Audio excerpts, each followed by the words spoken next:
Hello, tonight I want to welcome you to our special edition of Let's Be Real About It, where we are real about real life issues. I am your host for tonight, Mildred Towns. I have to give this disclaimer, especially for tonight. This is a no holds barred zone, therefore, some of the contents of the show may be offensive to some, but that is not the intent of the show. But before we get started tonight, I do want to thank the sponsors who help sponsor this show. Zion City of Deliverance and J&K Style Grill. What up, y'all? It's your boy back on stage. We here at J&K Style and Grill with my main man. J&K Style Grill, home of the original waffle burger, stuffed wings, and Philly steak egg roll. The food was amazing, man. I'm talking about collard green stuffed chicken, mac and cheese stuffed chicken, waffle burger with the special sauce. With the special sauce. Come on, man. What are you doing if you ain't eating here? You're wasting your life. Pull up. J&K Style Grill, you can copy the style. But never the best. We got it. We got it. I want to thank y'all. Y'all see my special guest for tonight. So I'm going to start with Shanita. Just tell us a little bit about yourself and we'll just go around like that. I'm Shanita. I assist with some of the content for the show. Well, mostly just posting what the show is going to be about. So that's the part I play in this show. So I'm excited about tonight to discuss some of the content that we've received from a couple of the shows so far. Pastor Terrence. Hello, I'm Pastor Terrence Goodlow, the head pastor of Greater Hope of Deliverance Ministries right here in McKinney, Texas. And just blessed to be here tonight. Blessed to have see all my sisters and my brother in the gospel. And just glad to be here and get into this topic. And Mr. J&K himself, Kelvin Dooley. Kelvin.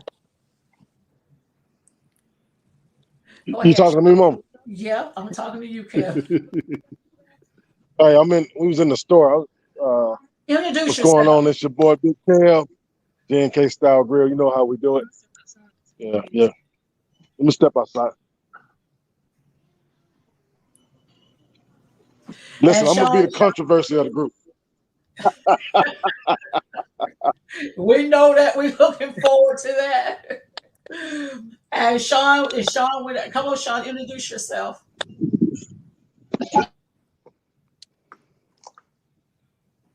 Oh yes, I'm Sean, and I'm the back end of Shanita who helps Mildred. So I'm just excited to finally be on and able to connect tonight.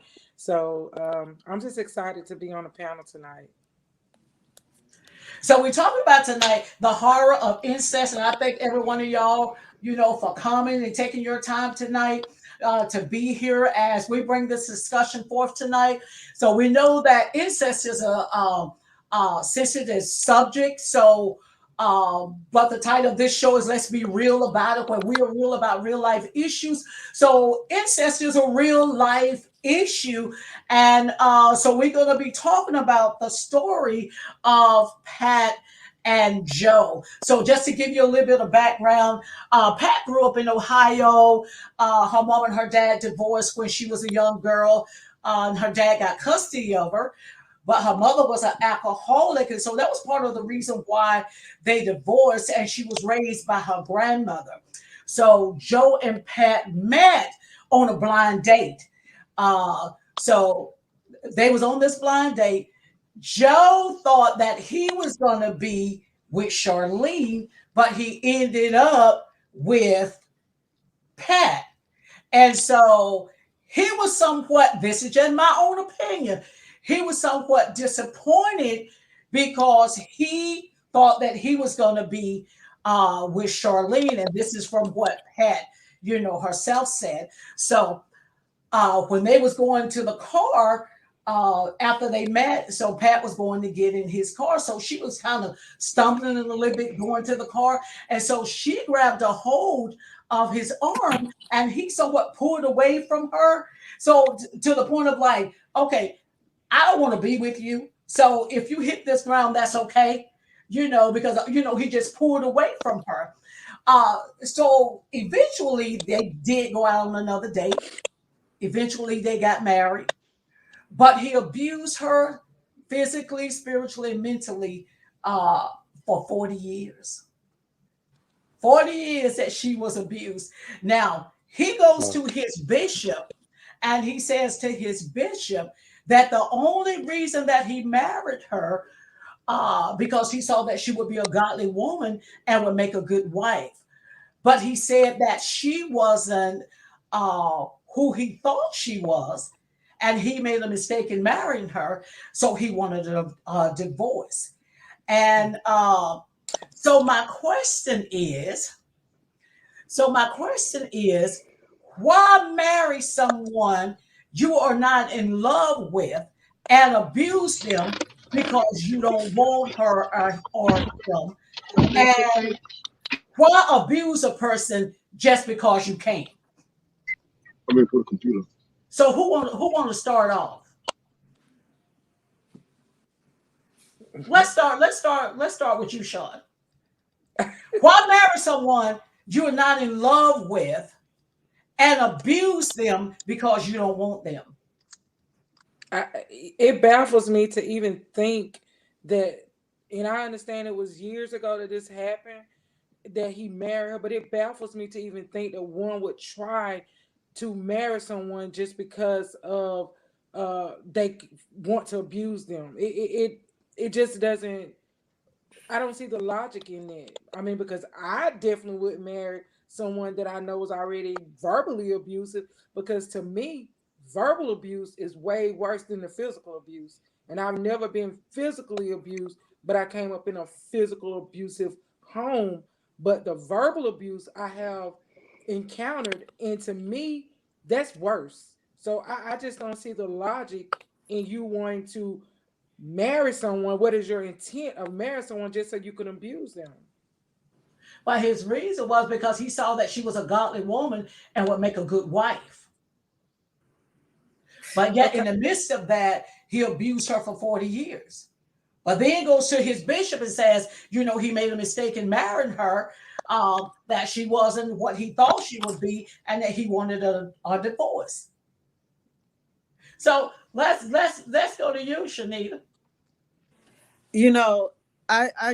I know that kind of arrangement happened a lot, especially back in the day. And sometimes today, people get married for maybe they think somebody's a good person. They may be, old fashioned or similar to their mother or similar to their father, or, different reasons other than love, because love isn't gonna abuse.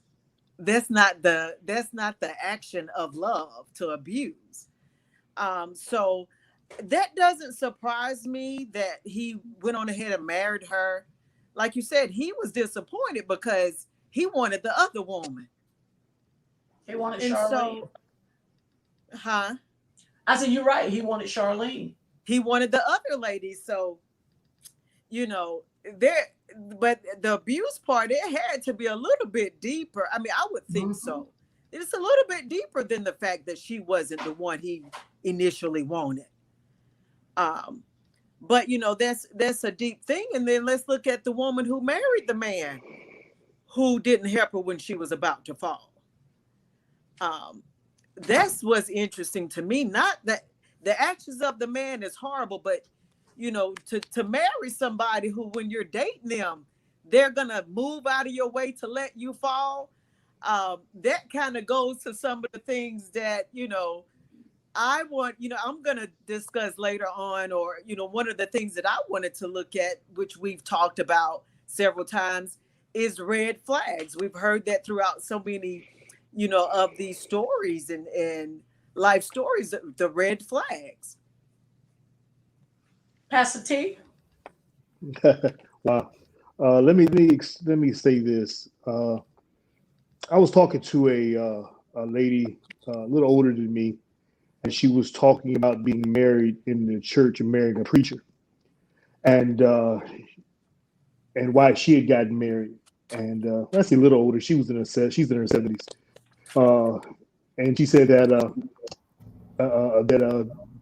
her husband married her because she wasn't the prettiest woman that he had that was in his selection, but she had a prayer life. So I believe in that, and so in that area, that time frame of the church, men and women were men were marrying women not because of their looks or how much love he had for them, but because of their prayer and worship life. So they would be good additions to the ministry. So perhaps, and I'm not there, this man probably saw more of a prayer life or a praise life in this lady Pat's life than the other lady. So what the bishop did, and said that would be a good addition for him to have this woman in his life, because she looked good for the ministry.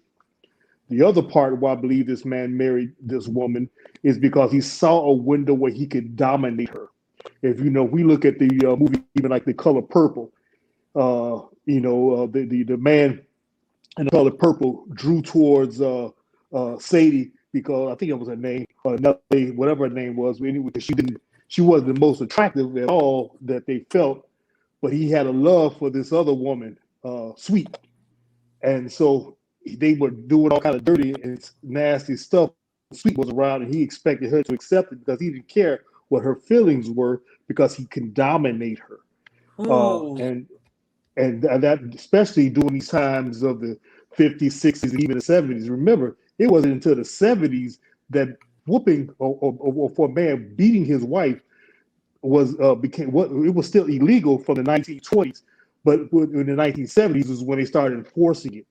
So he could dominate her, do whatever he will with her, because there was no law enforcement, especially if you were black. So if that law of being enforced in the 1970s, that probably did hit the black community into the late 70s, early 80s of being enforced.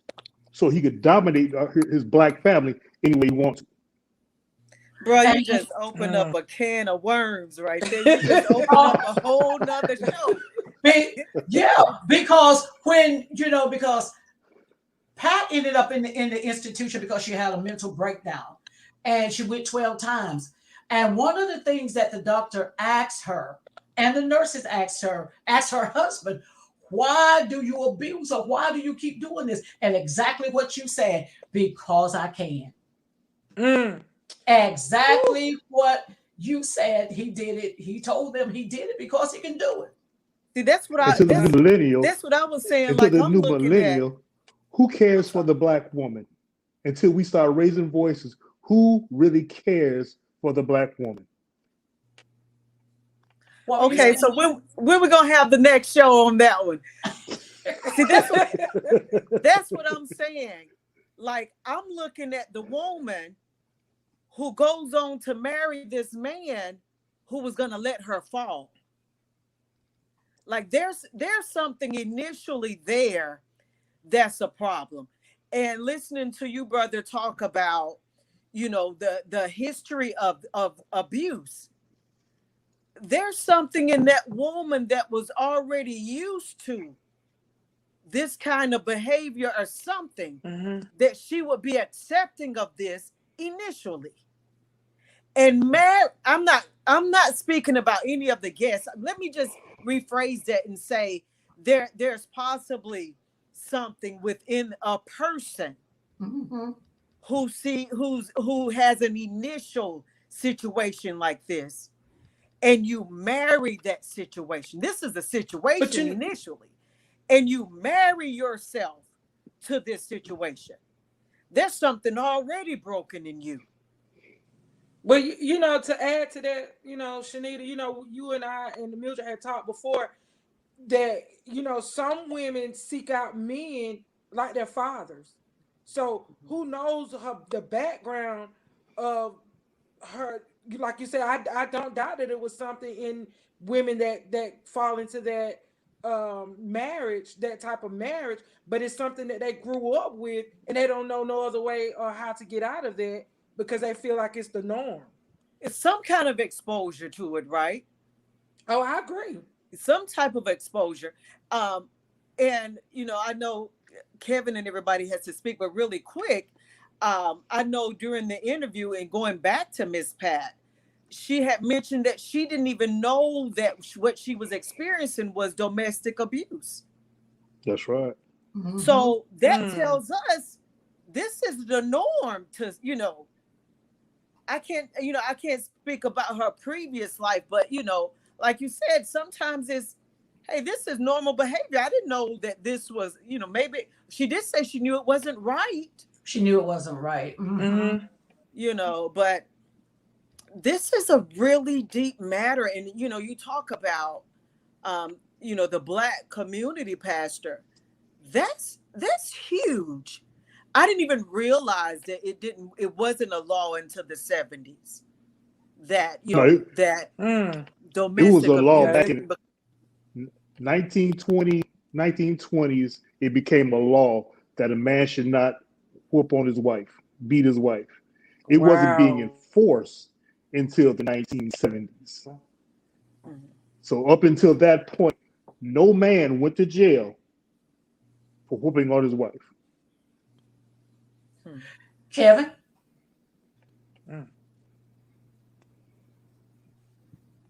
Yes, ma'am.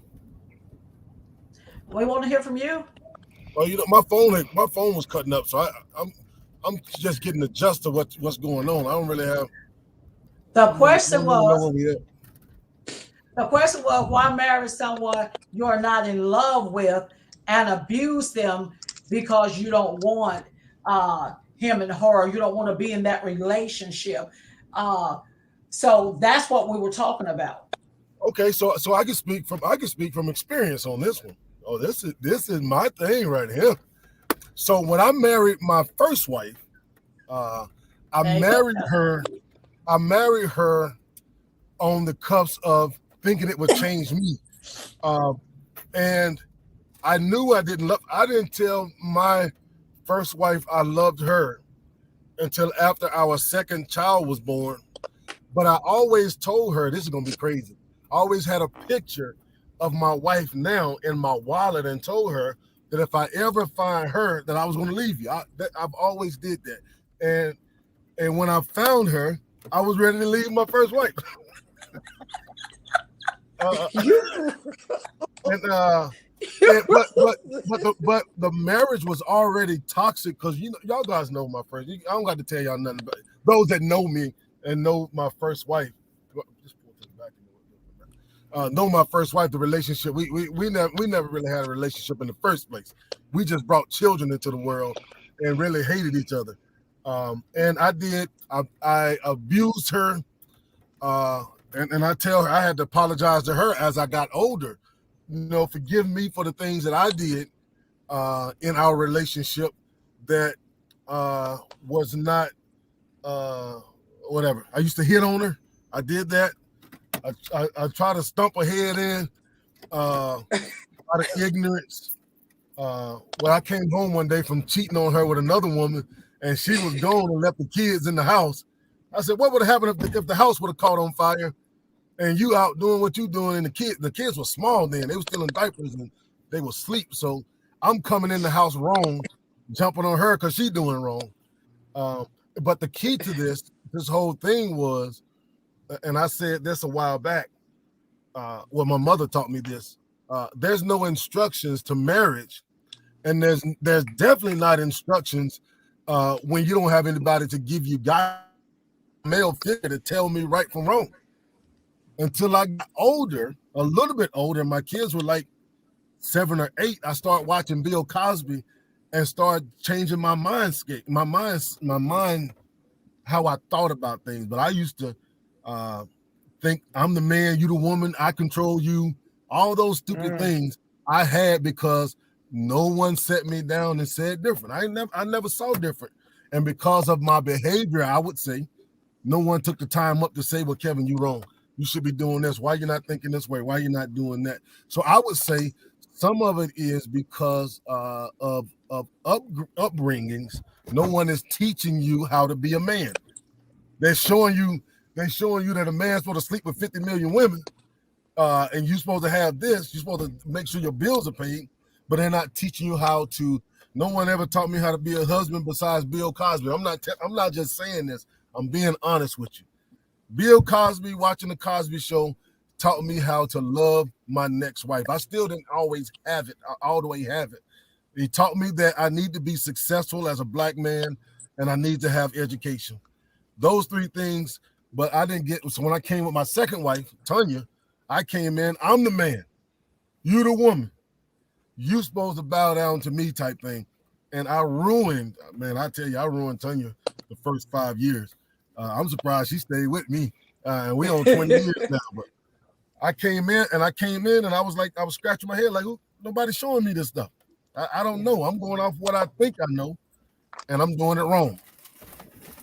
And you just hit on some major things, Miel. I know you're going to say something, but this is the same thing that happened to the woman who gets in the situation and is dominated. Maybe she doesn't know. She doesn't really understand that it doesn't supposed to be like this. Exactly. Oh, you're gonna find something.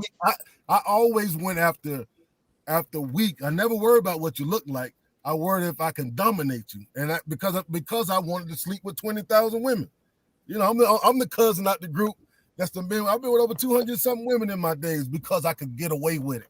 Who was gonna say something to me? Who was gonna say something to the big black muscular aggressive Kilo? Who's gonna say something to him? What male or female was gonna stand up to somebody who know aggressively I was gonna come at you? So I went after weaker people.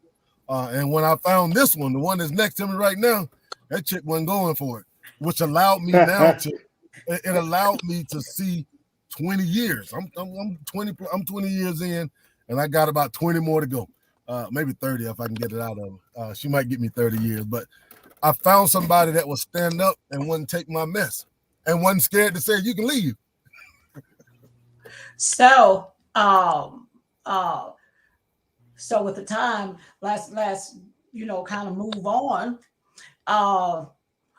So they get married and they have 3 kids. They have 2 girls, 1 boy. And they was walking through the house one day. The 2 girls were walking through the house one day, and the dad, which was Joe, grabbed the girl's breast. And they were sitting at the table one day, and he made the statement that mountain men break their daughters in. What's y'all opinion?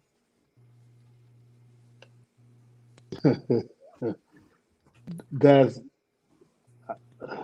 more of an excuse than anything. But I'll tell you this: I say that who sets the example in this man's life, like Kelvin was saying, about teaching men that if he could get away with it, he found a way where he can get away with it because nobody really instructed him on what he should not do. If I'm going by what he just said.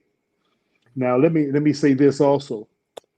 I am a child from an incestual relationship. So I saw this, coming from my mom and my dad. I grew up without my father in my life because he was forbidden to have anything to do with me. So he's my cousin, but he is my mom's first cousin. But growing up in the 50s and 60s like that, as I explained to me, the only thing they had to play with was each other. So they fooled around and tinkered around and came together and had sex with one another. Mountain men may break their daughters in because they just don't have nothing else around them to cheat with. Men have a cheating pattern. So there's no woman close to them to cheat with. They cheat with what's close to them. If it's their daughters, then it's their daughters. Now, his dad, it was stated in the book, and she also stated too, that his dad Joe's dad beat his mama, and that his dad was also a womanizer, and he was a pastor in the church. So we seen a lot of this stuff, coming from behind the pulpit, with pastors being which Joe, was a minister in the church as well. But yet touching you know, your daughter, and what type of mindset, is that? Come on, Kevin. I mean, we all know it's a mental state, and it's a state of dominance, and everybody can't handle the development. And I've learned this sitting down talking with people that have dealt with incest. Right, I've learned, and I made a statement to my mother today, and I thought she was gonna cut my head off, but I was just stating my opinion. Is just because does it make it worse because he's a pastor? A man sees a female, and I understand this. We're talking about his daughter, but a man sees a female, automatically gets an erection. That's just a man being. But I as I was talking to these guys that's dealing with incest, they say mentally they didn't see the person. They just saw the feeling. They wanted the feeling. They didn't see the person. So then when they touching on people's breast and or their daughter's breast, or like I had an incident where one of my granddaughters jumped in my lap. Like, no, you too old to be in granddaddy lap like that. I have to be the one that set the standards. They're innocent because they still don't know anything. So when they jumping in granddaddy's lap or jumping in their father's lap, it's up to the man, that father, to express to his daughter, no, you're of a certain age, you can't do that. When Kiana was a year old, maybe a year and a half, I stopped giving her baths. That's not my job. She got too many parts, and I don't want myself to be washing my daughter. That's not my job, right? And I say that in the sense of when Tanya went on duty, Air Force duty, some of the women of the church would have to come over and assist me because I didn't want to be alone with my daughter. And it was nothing that I was thinking anything. It's just she's of a certain age, and I'm not supposed to be dealing with that. We got women of the church that's supposed to help us out, or she got a mother or a grandmother. But that's just my opinion on it. Well, Sean and Nita, and I just want to address Maria. Yeah, Maria. You know, sometimes you just have to leave. The only way to leave the relationship is to get out, and you know, and sometimes it is just make that, you know, exit. Just get out of the relationship. You're so correct. Come on, Sean, and then Nita. What was the question, Mildred? I went out. I'm sorry. What I had said, what type of mind frame would a person have, you know, to mess with his daughter, to even make the statement that mountain men break, you know, their daughters in with incest, you know, to even think about getting into that. We could go on to Shanita. It froze again. Okay.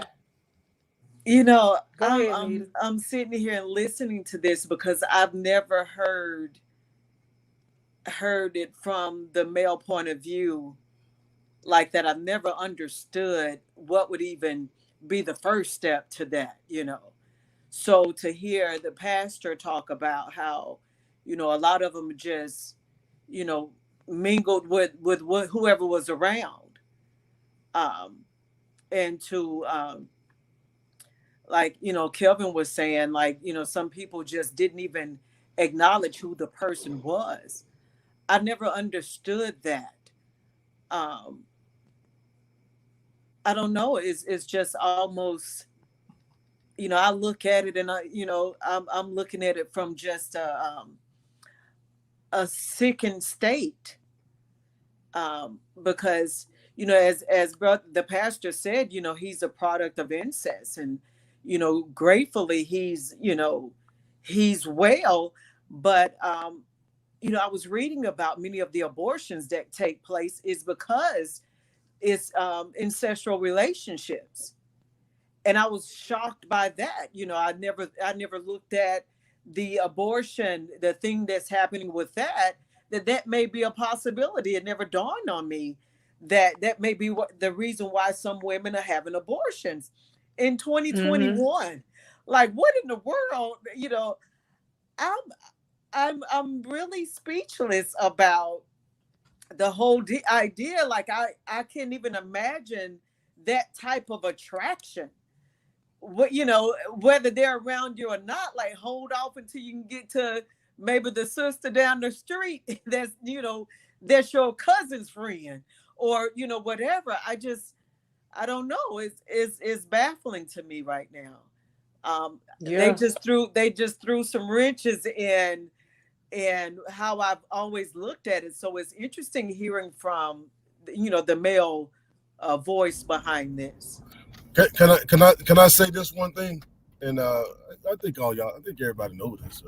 So when I dealt with when I was molested at a young age, the mental state that I dealt with was, and no one really knew this, but I dealt with homosexuality up until the age of 15. I was battling myself until I experienced when I went to Philadelphia, when I experienced a female for the first time, because I was molested by someone that was in my family, my real close family member. I was mentally like, is this normal? Because I had never experienced anything outside of that. To be penetrated as a young man, and you still develop, your mind is still, I'm only 10 years old, and your mind is like, is this how it's supposed to be? I understand women carry babies, but this just happened. And for years, me and my brother used to talk about this all the time, about homosexuality. I battled it, and I'm not ashamed to say I battled it until I was 15, and God knew what he was doing when he allowed me to go to Philly that time and learn or experience. I ain't gonna say God, but I experienced a woman for the first time, which kind of opened my eyes that that's not normal.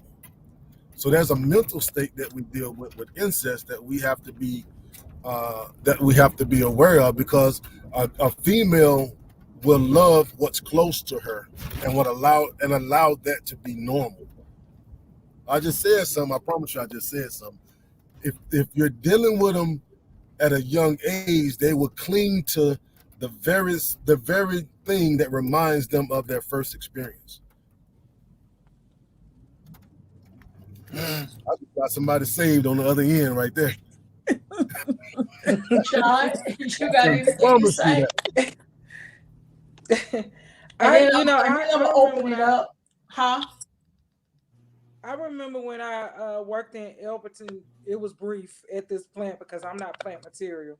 But I worked at this plant, and this guy was telling me, and he was proud of, we were talking on break, and he was telling me that he had a child, and he was asking me, did I have any kids? I was like, no, and he said, yeah. He said, I got a baby by my first cousin. And I'm like, I looked at him side-eyed. I'm like, your first cousin?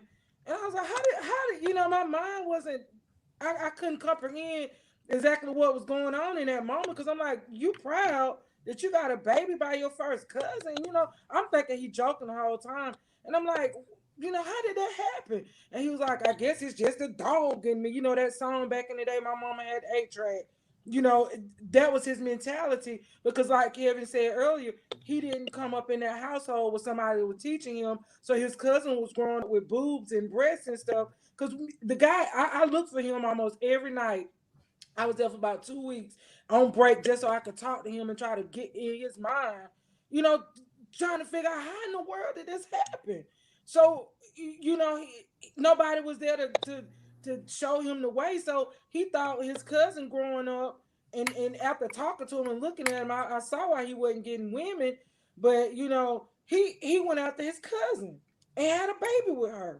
But they tried to keep it in the household. They didn't want it to be out. But he was proud of it. Yeah. And DJ Run, can you put that comment back up if you can? She said, I hate how celebrated it is in our culture.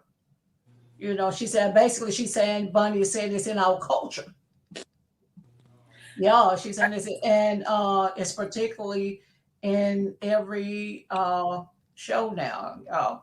But do y'all have anything that y'all want to discuss? And we'll come back, you know, closer to the end and tell you what happened to this young girl after suffering the incest, and that'll be the end. So I'm gonna open it up so you all can. I know y'all may have questions or something that you all want to express because we got like 35. Well, we got about, let's say, 30 minutes left. Well, this is interesting. This may be the reason why Miss Pat didn't really hit her as hard when the husband, you know, touched her daughter's breast, and when the husband talked about the mountain men. You know, I guess I'm just being naive, maybe, to how often this happens. And, you know, I do understand in thinking about it. I mean, you know, I definitely had the family members that approached me wrong. Mm-hmm. And so maybe I'm just not even, I don't know, just to take it that far with the daughter, with his own daughter. I guess it freaks me out to think about that. But, you know, I do hear that it happened more often than people realize. And many men had children by their own daughters. You hear that story and you're thinking, wow, you know, that's why, you know, I was talking about that, you know, learning about the abortions. But as Kevin was saying, it's that mind frame in the confusion of it all. Mm-hmm. And unless somebody teach you what's right, then you can keep going through the generations. Hey, Nita, let me ask you this question, Nita. But do you think, and this is what I think, do you think the main reason why you were never really approached was because you had a strong father and they already knew how TR was about his princess? But I was really approached. Okay. I never knew that. Yeah, I was, you know, I was really approached, and and you know, by an adult. And you know, by that time I'm like, what is happening? You know, what are you trying to do? And so I don't know. You know, when I really in this conversation has me just, I don't know. I don't even know what to feel about it. But you know, it was a close family member. Not close in the sense of everybody sitting down having dinner together, close, but a close family member as far as blood. And I don't know. I guess, you know, maybe having my father in my life was the thing that helped me to say, wait a minute, you know. But this is really weird because I'm listening to this story, and the father pretty much was saying the whole time, this is what's getting ready to happen. And I'm thinking, these are the red flags. Like, you didn't see the red flags, you know. So I understand that situations are different when you're inside of the situation. It's different to the people that's standing on the outside of the situation. Like, we may look on the outside and say, hey, you didn't see that lightning bolt go across the sky? Whereas the person on the inside may really not have saw the lightning bolt for whatever reason. The brain is turned off. Yeah. The blinded eye is turned towards certain things. Or you just don't understand that this isn't the right way to do things. And maybe the nature of man, you know, the deep nature of man is beyond us. I don't know. Yeah. Pastor T? Can you hear me, Pastor T? You're on mute. Unmute your phone.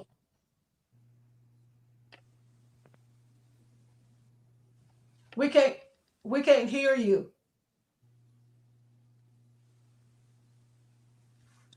You're on mute.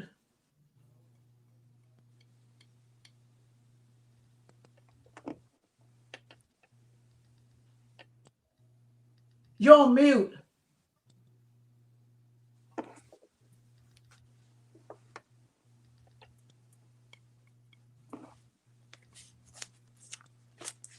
We can't hear you.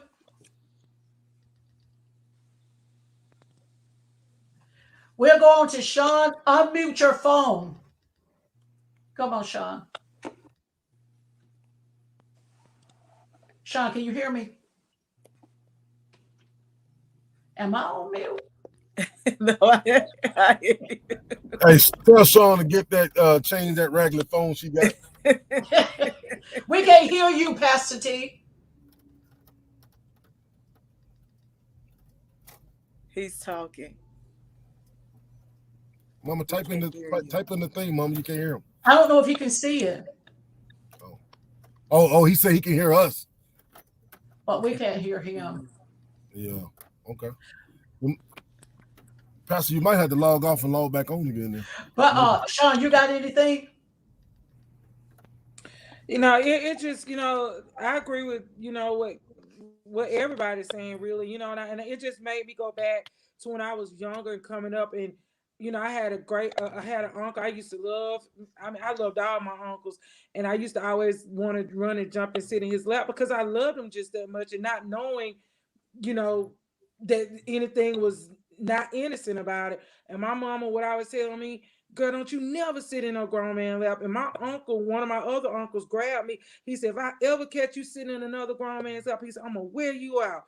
And I grew up, with that mentality, but not really understanding, because to me it was innocent, Right. But as I got older, I understood, that my body was changing, things about me were changing, and they just didn't like the fact that you were sitting anybody's grown lap, not right, whether it was your uncles or not, So it really, like, Nita was saying, it really makes your mind go back and think, wow, this is what was really trying to be portrayed or said way back then. right. And we want to address Maria. DJ Run, can you put Maria back up real quick? She was saying, thank you for letting me listen in to this message. Maria, you are so welcome. Thank you. We thank you for listening. And we just pray that what's being said is really a blessing, to you and get you to, the next place.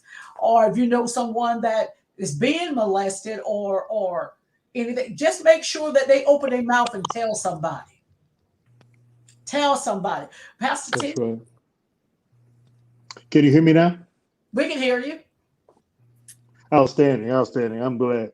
I was saying that this conversation has so many rabbit holes for us to go down, and so many different interesting topics within the topic.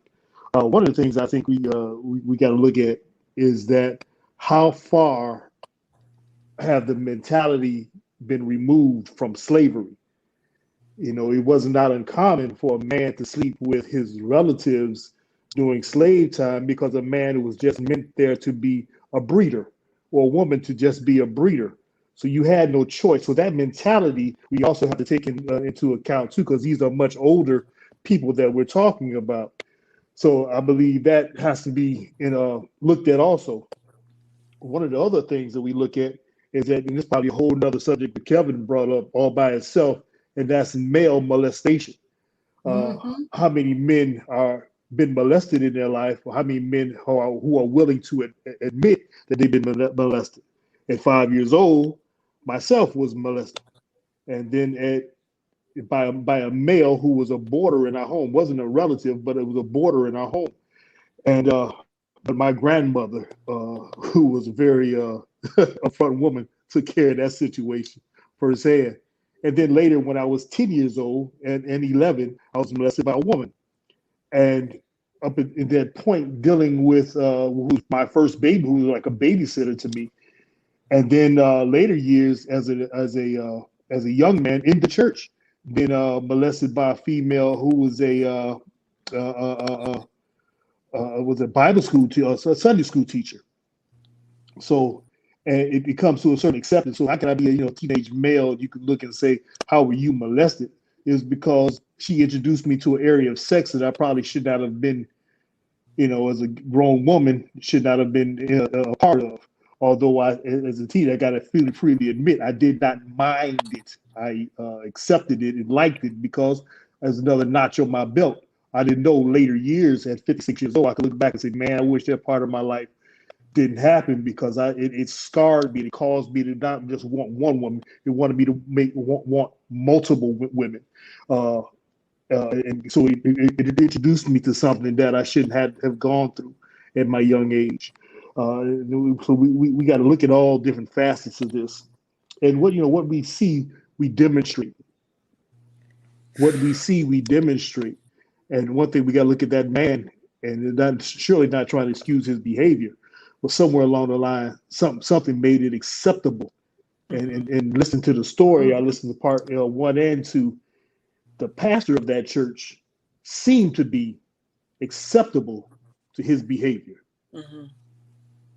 So that's a scar against the church right there. You are so right with the statement, because I'm going to get over the statement that he made. When they went to the church and they sat down in the church, the pastor said, well, if he'd have been messing around with her as big as his penis is, she'd have been tore up. I'm like, what kind of statement is that to make? I guess in one way he was saying, if she's a virgin, then him being a grown man, that would mess her up in her vagina. But then I come the other way. Have you seen his penis? How you know how big his penis is? That in another sense, that's how I took it. Which may not even have been the right sense. In order to take it. Somebody made a comment. I can't remember the name about that's. I guess to the point to where that's why so many gay people. So many people are gay. Because of the incest, that they have suffered, and it's, yeah. I meant it's considered normal now to be gay. Yeah, so anybody want to comment on that? I'll say this because Kevin said he dealt with homosexuality for a while. Oh, I'm sorry. Who do you want to go? Go ahead, Pastor T. You have go ahead. Sean can go. Oh, okay. I'm sorry. I didn't mean to jump in like that. I apologize. But I was going to say that Kelvin said he dealt with sin itself mutates. Kelvin said he dealt with homosexuality and thoughts of it towards those years. I myself never dealt with that, but it mutated to the sense that I kept wanting to see women, touch women, wanted to see pornography, wanted to look up under skirts, wanted to touch breasts, found reasons to go in school and stumble and touch a girl's booty and that kind of stuff because I was introduced to something and it mutates itself. So you can never predict. It's just not lead you into homosexuality, it leads you into promiscuity. We got to look at sin as sin and what's the introduction of sin. I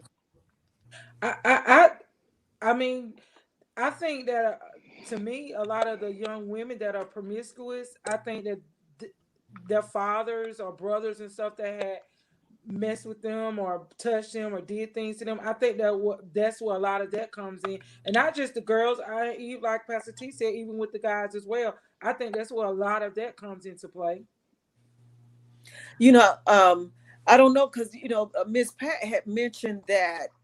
Was it her grandmother or somebody who wanted her to come into the lifestyle of being a brothel house? The brothel house. Come on, yes. And so, that was really interesting. That, but she didn't want to do the brothel house. She wanted to, that. But it was interesting that was something that was, that was celebrated. Hey, come on and join us over here. We're making money. We're servicing these men and, to a younger lady. So, when you talk about being promiscuous, that could be something that's just normal in your atmosphere. So that's what I'm gathering from what's being said. It depends on what is being developed, what is happening to you during your developmental years. You know, what's going on around you while you're developing to make your norm a norm, and thus create certain behaviors from you. Yeah, and let's just look at, because Kelvin and Pastor T have talked about, I can't say, I'm gonna put it like this, how it somewhat affected them or damaged them. So the girl that was being molested, because he went from the molestation to really having sex with her, she attempted suicide 2 times. She jumped in the river in Ohio, or they found her in the river. She was just floating in the river. It was in the wintertime, and she was just holding on, if I'm not mistaken, to a piece of ice or something. And somebody saw her from a building, and I think they called the police, and they came and they rescued her. And then the second time, she took an overdose of pills, and she went into a coma, got brain damage, and now she's in a nursing home. She's right now in a nursing home, really can't do anything for herself. So, it really affected her to the point to where she just wanted to end it. She wanted to end her life. But, I guess God said no. Both times she was rescued, and so it really had an effect on her.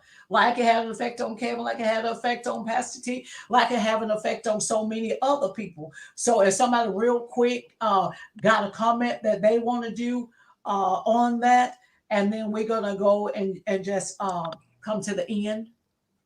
I definitely want to hear a show on just the brokenness that, these men are experiencing. Just hearing you guys talk about this is so huge, because people are wondering why relationships aren't working. Why are things so broken? Is because people are just so broken. Mm-hmm. But this woman, her cry with just trying to kill herself. I mean, I just want to say there's healing. There is healing in this earth for whatever situation that happens in your life. Like we were saying, if maybe you've been a part of a brothel, there's healing for your soul. Whatever, Mm-hmm. You've been molested or whatever, it hurts it hurts when you think about children being abused, period. Mm-hmm. But it happens so often. So we have to acknowledge some of the happenings that's taking place. There's healing. There's healing, because even her sister, because she told her sister, but her sister never told the mom, and so now the sister is going to, to a psychologist and getting help, and because it have really affected the sister, just seeing, how her sister, tried to end her life, and now she's basically, I guess, I can't say in a vegetation state, but she really can't. She's in a nursing home now, because it just really affected her that bad. So, final words, Kevin. You got a final word, Sean? No, I agree. There's a lot that could come out of this tonight's message. There's a lot that's been left on that we didn't even reach, because like Nita said, there's healing for the soul, even though it may not look like it. And unless someone has that right person in their life, they'll never know that they can be healed from this. Never know. Pastor T? I'll say this, hurt people. And the damage of this man, he bled out on his family. He hurt his wife, he hurt his daughter. But what is the source of his pain? What was the source of his pain? I know his wife seeing someone, but he never saw nobody. And then that goes into the issue of mental health in the Black community. Because you've got to be something wrong in your mind. My wife owns a mental health facility, and actually 2 of them. And there's so many Black people that come through now because it was untold and unsaid. We went to our pastors for help, but we are now looking in areas that we need to go to. A lot of Black people need mental help. and for Mm-hmm. what's called generational curses and everything like that, and what's so-called normal in our families, and Mm-hmm. which is damaging to our families now. And so we need help. Yeah. And to Pastor T, you know, keeping those secrets and those secret sins, because the one who does this kind of stuff, it's something going on up here that they're not talking about. Hiding stuff, Absolutely. hiding behind stuff, putting on a facade, putting on these masks, and going through life wearing a mask. Instead of going and saying, I need help. I'm doing this, I'm doing it. A lot of people just ashamed to say, I need help. And this is truly what's going on, with me, that I need help to do. But I just want to thank each and every one of y'all, Shanita, Kelvin, Sean, Pastor T, the ones who made the comments tonight. I just want to thank all of y'all for coming and being my guests. We're going to come back and we're going to do this again. And we're going to address, what Nita was saying, bring guys on here, who have gone through things, or get some guys. If y'all know somebody, Kevin, Pastor T, hey, let's set this thing up and let's do this, so people can get out in the open and talk about it. This is what's going on in my life and not have to be ashamed of it. So I just want to thank all of y'all for sharing. I thank all of y'all for coming. And I want you to please subscribe to my YouTube channel. That's I Heard Ministry 4.22 Guest Towns. And I want to thank you for watching nationally and internationally. Until next week, may the peace of God reign, rule, and abide in your hearts. I'm Mildred Towns. Border.